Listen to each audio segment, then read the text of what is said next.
C Joseph Vijay எனும் நான்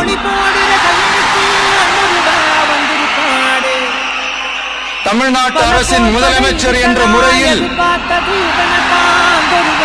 எனது கவனத்திற்குள்ளாவதும் தெரிய வருவதுமான எந்த பொருளையும்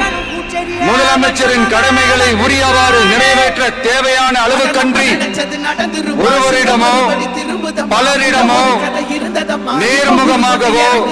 மறைமுகமாகவோ அறிவிக்கவோ வெளிப்படுத்தவோ மாட்டேன் என்று